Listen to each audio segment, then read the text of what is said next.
We moved to solitary next, the hole. It was a narrow hallway lined with tiny metal doors on both sides. Each one had a small, square window with thick metal crossbars. Inside each cell was almost nothing: a bed, a toilet, and walls covered in scratches. Our footsteps echoed in the tight space, bouncing off the concrete and making everything feel closer. As we walked, Maya pointed to one of the doors. "What's that?" she whispered. I shone my flashlight at the paint and felt my stomach twist. Words were scratched all over the inside of the door, repeated over and over again in jagged lines. "I am still here. I am still here. I am still here." Dozens of times. "Was this Eli's cell?" I asked quietly. Harris nodded. "Sometimes," he said, his voice softer now, "when I did rounds at night, I'd hear someone saying that over and over. But when I checked inside, the cell was empty." The hallway seemed to grow colder with every word. I could see my breath now, a thin white cloud in front of my face. We set a small audio recorder on the floor in front of Eli's old cell and stepped back a few feet. I tried to keep my voice calm as the camera rolled. "If anyone is here," I called out, "we just want to hear your story. Can you say your name into the recorder?" We waited. At first, there was nothing. Just the hum of silence and the distant drip of water somewhere deeper in the prison. Tyler actually looked a little bored, and strangely, that made me feel better. For a moment, it felt like we were just doing another ghost investigation. Ask a question, get no answer, move on. "Okay," I said after a long moment, forcing a small laugh. "We'll listen back later." We turned to leave. That's when we heard it, something scraping slowly across the inside of Eli's cell door. Long, hard. Metal on metal. We froze where we stood. "Did you hear that?" Maya whispered, but we all knew the answer. The sound continued, like fingernails, or maybe something sharper, dragging down the inside of the metal. The noise was steady and deliberate, as if whatever was in there wanted us to know it was awake. Then the scraping stopped. For a few seconds, the hallway was dead silent. And then came 3 slow knocks from the other side of the door. 1, 2, 3. Each one deep enough that I could feel it in my chest. We didn't open the cell. Not yet. None of us were ready to see what might be waiting behind that door. We backed away and moved on, but the night felt heavier now. The low moments were quieter. The high moments were sharper. Little things kept happening. The cafeteria chair that moved an inch on its own, the whisper of Tyler's name in the showers when nobody was beside him, the unplugged heart monitor in the infirmary beeping once and then falling silent again. The building was warming up for something worse. Eventually, we made our way to death row. When we stepped into that hallway, the air changed. It felt thicker, like breathing through cold syrup. The silence was heavier too, like every sound was being swallowed by the walls. Even the paint looked darker, as if layer after layer of sorrow had soaked into it over the years. This wasn't just another part of the prison. This was the last stop for a lot of men. "This is where they kept the men waiting for the chair," Harris said quietly. "Some were monsters. Some were not. The people in charge, they didn't really care which was which." The cells on both sides were bigger, but that didn't make them feel any better. Each one held a metal bunk, a toilet, and a small window high on the wall that no one could reach. At the far end of the hallway, a heavy door with a little square window waited, the execution chamber. We set up our last camera and turned off the main hallway light. From that point on, the only light came from our cameras. "Okay," I said, taking a deep breath I hoped the MIC wouldn't hear shaking. "Death row investigation. Let's start." We did what we always do for our videos. We walked slowly down the hall, calling out, asking if anyone wanted to talk, asking if anyone was still there. Maya filmed from behind me, her camera light drawing a narrow path of brightness in the dark. Tyler stayed in the middle, turning his head constantly to watch both directions. At first, nothing answered us. Just the faint echo of our own footsteps and the soft mechanical hum of the camera equipment. Then, as we passed the 5th cell, Tyler hissed, "Stop." We all froze. "Do you hear that?" he whispered. I strained my ears. At first, there was only silence. Then I heard it too, breathing. Someone was breathing inside the cell to my right. Slow and deep, like a sleeping animal. I shone my light inside. The cell was empty, but the breathing didn't stop. It got louder. It wasn't coming from the cell. It was coming from everywhere at once, like the entire hallway had lungs and was taking one long, cold breath. "Stay calm," I whispered, mostly to myself. "This is what we came for." The breathing cut off, leaving us in a silence that felt even heavier than before. Then, faintly, somewhere farther down death row, we heard chains rattling. I lifted my camera and zoomed in. Through the viewfinder, at the far end of the hallway, I saw something standing there. Tall, dark, still, watching us. "Maya, do you see that?" I asked. "Yes," she whispered. "Alex, it's him. The shadow from the recording." We took a slow step forward. The figure didn't move. The lights overhead began to flicker, popping softly one after another. Pop, pop, pop. The ceiling lights went out one by one, and darkness rolled toward us like a wave. The tall figure at the end of death row vanished into it. Only our camera lights were left, weak and trembling. "Back up," Tyler said sharply. "We should back up." We started to move backward, step by step, like we were walking away from the edge of a cliff. That's when every cell door on death row slammed shut at once. Bang! Bang! Bang! Bang! The sound was so huge it shook the air in my chest. Dust rained down from the ceiling. Maya screamed. "Alex!" Harris shouted from the far entrance. "Get out of there! Now!" I turned to run, but I couldn't. Because right then, every screen on our cameras flickered at the same time. Static crawled across them, then cleared to show faces. Not ours. Other faces. Faces of men with hollow eyes and twisted mouths, pressed up against bars inside their cells, mouths open in endless, silent screams. The cameras glitched, the images flickering in and out, but the faces stayed locked on us. One by one, their heads turned until every pair of dead eyes was staring straight at me. "Do you see this?" Maya cried. I couldn't even answer. I could only stare. As the images sharpened, one of the faces stood out to me. There was something familiar there, not in the look itself, but in the way it focused on me, like it knew who I was. Like it had been waiting. The hallway grew colder than it had ever been, the kind of cold that hurt in my bones. The breathing came back, but this time it was rough and angry, not slow and calm. From somewhere deep inside the prison, something huge started pounding on metal. Bang! Bang! Bang! Each slam felt like a giant fist hitting a door over and over, making the floor tremble under our feet. Then, slowly, we heard a long metallic groan. The bolt on the first death row cell door slid back by itself. The handle turned without a hand on it. The door swung open, and the darkness inside the cell didn't just sit there, it poured out, like black smoke spilling onto the floor. From that darkness, something stepped forward. Tall. Thin. Wrong.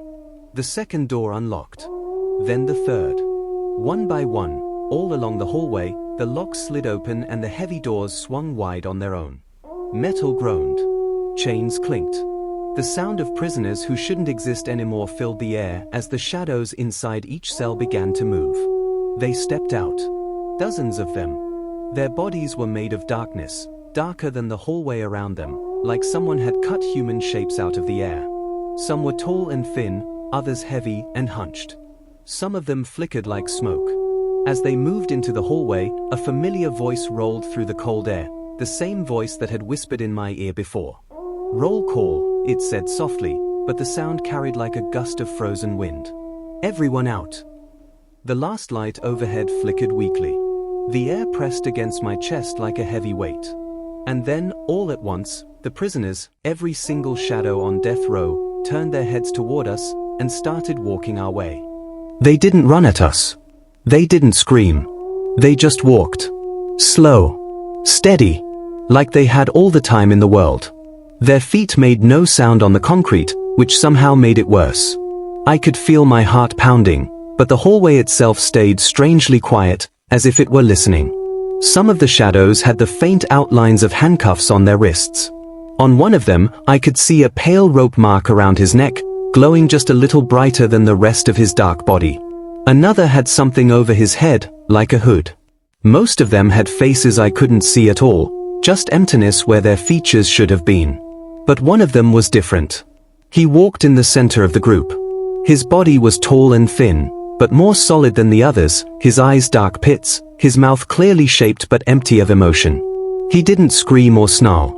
He just looked like someone who had stopped feeling anything a long time ago. "Is that?" Maya whispered. "Eli," Harris said behind us. We spun around. Harris stood a few steps away, his flashlight shaking in his hand. His face had turned as pale as paper. "That's Eli Ward," he said, voice thin. I'd know his shape anywhere. The tall figure stopped about 10 feet from us. The other shadows stayed behind him like an army waiting for orders. The hallway was so cold that my fingers hurt where they gripped the camera. "Who's there?" I called, even though I already knew. The tall figure lifted his head. For a brief second, the fluorescent lights overhead flickered back on. In that instant, I saw him clearly. He looked like a man in his late 20s. Short hair. Prison jumpsuit. A faint scar over his right eyebrow. His skin wasn't bloody or torn. It just looked drained of all color, replaced by a dull gray. His eyes were still dark pits, but I could feel them digging straight through me. Then the lights popped and died again, and the hallway dropped back into the dim glow of our camera beams. "Alex," Eli said. My name echoed down the hall. He didn't say it like a question. He said it like a fact. Beside me, Tyler whispered, "He said your name. He said your name, man. What did you do?" My mouth went dry. I don't know him," I stammered. "I've never met him." Eli took a step closer. The shadows behind him stayed where they were, frozen, watching. "You came back," Eli said. "Just like you promised." My heart seemed to stop for a moment. "I never promised you anything," I said, trying to keep my voice steady. "We're just here to make a documentary. That's it. We want to tell your story. That's all." Eli tilted his head slightly, studying me. "You already did," he said softly. "You already told my story. But they never listened." I could feel the air pressing against my chest, like it was trying to hold me in that spot. "Behind me," Harris whispered urgently, "Alex, you need to get out of here. Now. This isn't a game anymore." Eli's empty eyes moved to Harris. "You remember, don't you?" he asked quietly. "You remember what happened the night I died?" Harris flinched like someone had slapped him. I glanced back at the older man. His jaw tightened, and his flashlight beam shook harder, bouncing across the walls. "You said you couldn't do anything," Eli went on. "You said it wasn't your call. You said you were just following orders." The shadows behind him shifted restlessly, as if they could feel the tension growing. The hallway felt like a throat tightening around us. "I was," Harris said hoarsely. "I was just a guard. I didn't sign the papers. I didn't pull the switch." Eli lifted his hand slightly. "But you stayed quiet," he said. "You watched. You turned away. You heard me say I was innocent. You saw the bruises they never wrote down. You saw what they did to the ones who complained. You saw everything."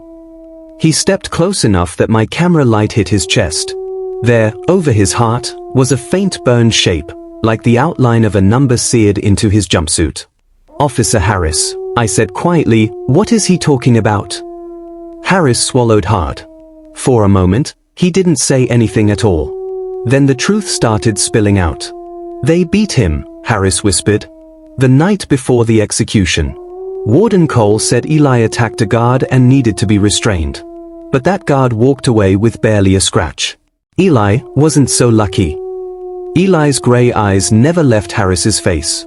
"They wanted a confession," Harris continued, voice shaking. "They wanted a clean story for the papers. Killer admits his crime before he dies. Makes everyone sleep better. Eli wouldn't do it. He just kept saying the same thing over and over. Check the security tapes. Check the tapes. Cole ordered us not to. Said the tapes were lost." Eli's voice cut through the air. "They weren't lost," he said. "You all knew that." Harris's shoulders sagged. "They weren't lost," he admitted. "I saw them. Once. They showed another man. Not you. Someone else. Someone with friends in high places. Cole told me if I talked, I'd lose my job. Or worse. I had a family. Eli lifted his hand again. You chose them, he said. You chose your family. So they took mine. The hallway pulsed with cold, a wave of emotion moving through the shadows behind Eli. For a moment, their faces flickered with pain, anger, and sorrow, like someone had turned on a light inside their emptiness. We're not here to judge anybody, I said quickly. We just want the truth. People out there don't know what happened. But they can. They can know now. I can show them. We can put the truth in the documentary. We can clear your name. Eli turned back to me. Do you think that will set us free? He asked. I hesitated. I don't know, I said honestly. But it's something. It's more than you had before. For the first time, his expression changed. He looked almost tired. That's what you said last time, he murmured. My head spun. Last time? I repeated. I've never been here before. You have, Eli said. Not in the way you remember. You came here as a kid, on one of those school tours they did. They wanted to scare you into staying out of trouble. They showed you the chair. Told you this is where bad men go. Pieces began to click in my mind like old locks being opened. You stopped outside my cell, Eli said. You were the only one who did. You looked at me, and I looked at you. And you didn't look away. My head started to ache, like someone was forcing a memory through a tiny crack in my skull. You asked me, did you really do something bad? Eli's voice softened. I told you I didn't. I told you no one cared. I told you that one day, somebody had to tell the truth about this place. Somebody had to break the story. I told you I'd be waiting for that person. Watching. Suddenly, one of our portable monitors flickered to life on the floor beside Tyler. Static filled the screen, then cleared. We saw a little boy being guided down the hallway by a teacher. He turned his head and looked straight into the camera. It was me. Younger, smaller, eyes wide. I watched my younger self stop in front of a cell. Inside sat Eli, alive, bruised, chained. The boy me stepped closer. Did you really do something bad? He asked. Eli looked straight through the bars, not at the boy, but at me now. I didn't, he said. Maybe when you're older, you'll come back and tell people what really happened. Maybe you'll set us free. The image glitched to black. You see? Eli whispered. Even your machines remember. This place keeps everything. And now, if you walk away again, it will keep you too.